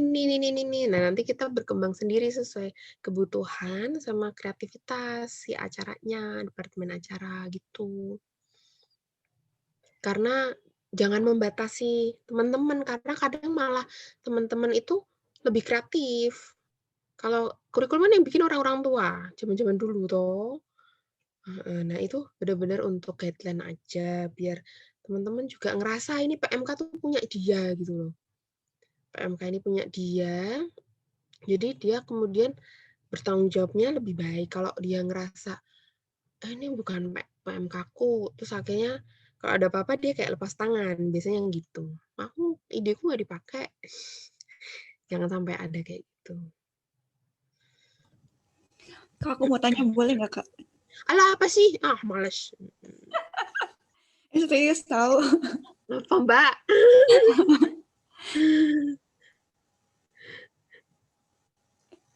Udah berapa lama sih jadi pengurus dulu? Berapa kali ya? Berapa periode ya? 4 tahun. Serius 4 tahun. Si doa, si KTB ketua, DP setahun. Sisanya DP terus. DP sampai sekarang ya Kak? DP-DP-an kalau sekarang. Pernah nggak sih ngerasa ada momen sangat menjengkelkan di dalam persekutuan yang make you want to leave gitu? Ngapain sih mikirin PMKK, ini udah kayak ilfeel gitu, dan kenapa sampai sekarang tetap bertahan gitu? Mungkin bisa di-sharingin buat adik-adiknya. Yang bikin ngeselin ada. Baru sih tahu lah. Aku ya. Bukan. Pada waktu itu tuh apa sih, pas zamanku tuh radikal loh. Ada yang kesannya tuh pengen memaksakan denominasi gerejanya kayak gitu. Nah, terus habis itu saya cuma berusaha untuk berusaha tegas lah. nggak boleh kayak gitu. Terus jadi marah ya sama aku. Terus aku salah apa tuh Tuhan? Saya bener-bener waktu itu tuh bener-bener, karena waktu itu saya belum bener-bener punya citra diri yang baik. Terus menyalahkan diri sendiri, jatuhnya minder. Terus habis itu apa? Aku salah ya udahlah, aku mundur aja deh. Terus habis itu ternyata dari saat teduh gitu, Tuhan aja mau mengampuni kamu kok. Jadi waktu itu saat teduhnya tuh yang dosamu merah seperti kirmizi itu loh, dijadiin putih seperti salju itu. Nah, itu yang aku dapat, Tuhan aja baik kok gitu. Tuhan selalu kasih kesempatan lagi untuk kita bertobat dan kita nggak ngulangin itu lagi. Lah, kenapa sekarang kamu mau mundur tak gitu? Itu sempet bikin stres sampai waktu itu nilai psikiatriku tuh kalau nggak salah E, terus sarafku D, pokoknya itu semester 7 apa 6 gitu loh. Aku harus ngulang ujian tuh 3, 2D, 1E. Lah untung aku nggak ngulang semester. Saking stresnya nggak bisa belajar waktu itu. Sampai terus akhirnya kakak-kakak 2008 tuh turun. Waktu itu yang aku inget banget, yang menyentuh hatiku tuh ada 2 orang, Kak Mumu sama Kak Nana. Udah tak, aku tuh kayak diselamatkan sama mereka, udah kamu sekarang fokus dulu ngurusin nilaimu, yang orang ini kita aja yang handle. Jadi terus kakak-kakak ini tuh ngebantuin jadi salvation-ku, terus puji Tuhan akhirnya jadi C aja. Waktu itu aku sangat bersyukur untuk nilai C. Biasanya tuh C, tak SP, ya tetap C ya. Tapi kali ini aku dapat nilai C, bersyukur sekali karena akhirnya aku lulus tepat waktu. Jadi waktu itu sempat ada satu momen tergelap dalam hidupku jadi ketua PMK tuh di situ. Terus dulu awal-awal itu pernah juga bentrok, masih inget nggak aku Mbak Lucy waktu pertama kali aku jadi WL di PMK tuh, waktu jadi WL, lah tuh ada satu nadaku tuh fales. Lah, satu kakak ini, kakak 2004 itu dengar, dia bilang, fales, aku tuh jengkel. Terus habis itu, aku nggak mau lagi jadi WL. Itu terjadi teman-teman, beneran. Jadi hal-hal kecil yang terus kemudian bisa bikin kita tuh antipati tuh ada loh, maksudnya saya pun ngalamin. Jadi jangan bingung kalau ternyata teman-temanmu tuh mungkin hanya hal-hal kecil gitu, terus dia mundur dari persekutuan, bisa gitu. Tapi terus aku di-backup Mbak Lucy, aku di-backup sama teman-teman satu, waktu itu saya bersyukur wakil ketuaku, bendaharaku, sekretaris, sama satu si doa tuh kuat banget. Wah, pokoknya backup banget gitu sama kakak kelas yang luar biasa, jadi akhirnya survive. Kalau ditanya sampai hari ini kenapa masih senang ngerjain pelayanan di PMK, teman-teman, karena saya melihat bahwa di pelayanan ini tuh, saya ngomong sekali gini yang dengerin banyak, ini udah 2 halaman. Terus ada banyak orang-orang yang kalian dengerin, terus kalian changing life ke orang lain lagi gitu. Pelayanan ini itu sangat potensial, strategis sekali untuk kabarin firman Tuhan, untuk membentuk tenaga-tenaga medis yang oke. Saya prihatin ketika melihat calon dokter nih keren, kayaknya mau bermisi ke daerah-daerah yang tertinggal, tapi ternyata dia gagal paham bahwa bermisi itu banyak tempat, nggak cuma ke daerah-daerah tertinggal. Ada PMK bisa digumulkan, bisa mendoakan di kota juga bisa, ada banyak tempat bermisi. Nah, disinilah kita membukakan itu ke adik-adik gitu. Disinilah kita bisa mengajarin mereka hal-hal yang mereka sebelumnya nggak pernah tahu, dan ternyata itu panggilan hidupku gitu. Menuntun adik-adik untuk ketemu visi hidupnya, melihat ada perubahan karakter hidup gitu ya dari adik-adik KTB itu sangat menyenangkan, dan itu kebahagiaan yang nggak bisa dibayar pakai uang sebanyak apapun sih. Itulah kenapa saya masih ada di sini sampai hari ini. Gitu, Mbak.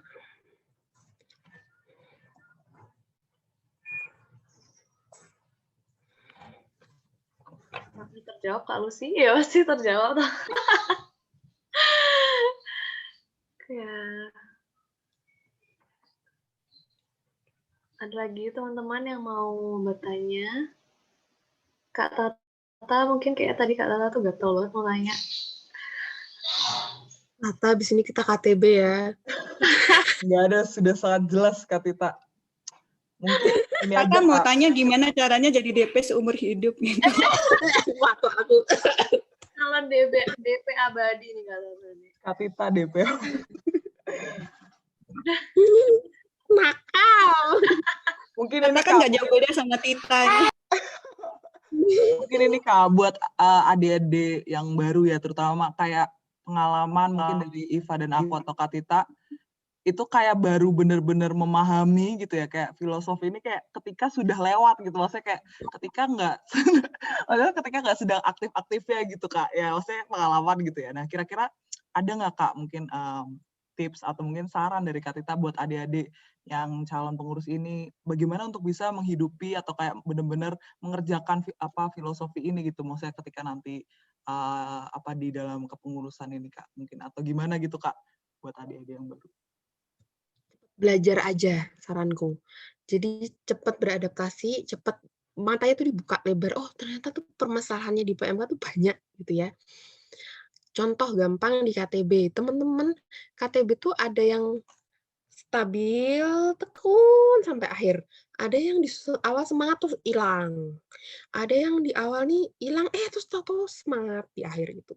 Jadi kita harus cepat belajar, terus akhirnya cepat melihat meresponnya dengan benar, jangan merespon yang nggak benar. Nah, makanya guideline yang ini tadi dibilang, terus diajarin manajemen KTB, terus ada kurikulum KTB, itu tuh ditelen, dicerna, supaya ketika mendapati sebuah permasalahan, ketika nanti udah jadi pengurus tuh bisa langsung dikerjakan gitu. Gitu sih, Tata.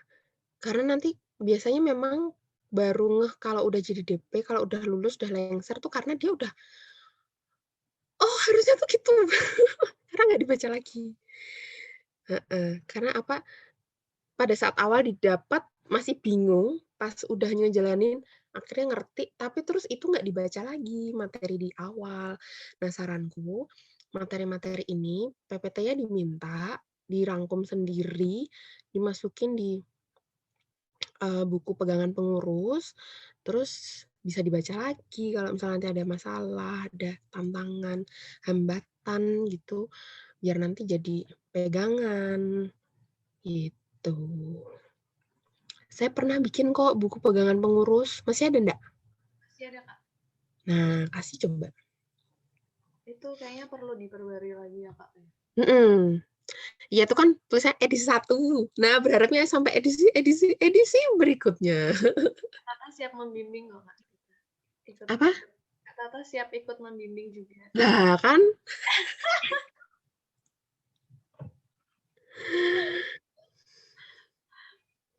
Oke. Gitu. Udah ada lagi yang mau tanyakan? Kalau sudah cukup, mungkin bisa ditutup dalam doa Kak Tita. Ya. Oke. Mari kita berdoa. Terima kasih untuk hari ini Tuhan, kami boleh mengikuti serangkaian pembekalan untuk menjadi seorang pengurus PMK. Bapak, kami melihat betapa penting, urgent, dan potensialnya pelayanan yang akan kami kerjakan 1 tahun ke depan. Engkau mempercayakan mahasiswa-mahasiswa medis, teman-teman kami sendiri, untuk kami layani, supaya mereka boleh menjadi nakes-nakes yang seturut dengan kehendak Tuhan. Yang nggak cuma pintar, IPK-nya tinggi, tapi juga etikanya baik,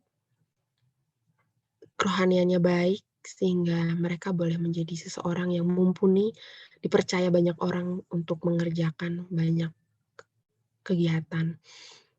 Kami merindukan di dalam masa-masa studi ini Allah berbicara banyak, Allah memproses banyak, Allah menghadirkan banyak kejadian yang itu membuat kami makin dewasa, membuat kami makin pinter, membuat kami makin santun, makin bijaksana. dan diproses untuk makin baik, sehingga nanti ketika kami lulus, kami siap Tuhan berdiri sendiri bersama dengan Kristus, mewartakan Kristus dimanapun Allah tempatkan kami. Kami merindukan supaya nggak cuma segelintir orang, tapi ada segerombolan orang yang menyaksikan Kristus dalam hidupnya, bahwa Kristus itu baik melalui tangan-tangan nakes-nakes yang takut akan Tuhan, nakes-nakes yang melibatkan Tuhan di dalam setiap pekerjaan mereka. Dan biarlah itu dimulai dari kampus kami, Tuhan. Pergerakan itu sudah terjadi. Kami merindukan pergerakan itu terus terjadi sampai Maranatha, sehingga kami boleh melihat sendiri bahwa kami dipanggil Tuhan menjadi tenaga medis itu untuk sebuah panggilan yang mulia, panggilan yang luhur, yang besar, yang dapat kami alami dan kami syukuri karena kami sudah menerima Kristus saat kami masih mahasiswa dulu. Terima kasih Tuhan, ini doa kami. Di dalam nama Tuhan Yesus kami berdoa dan mengucap syukur. Amin.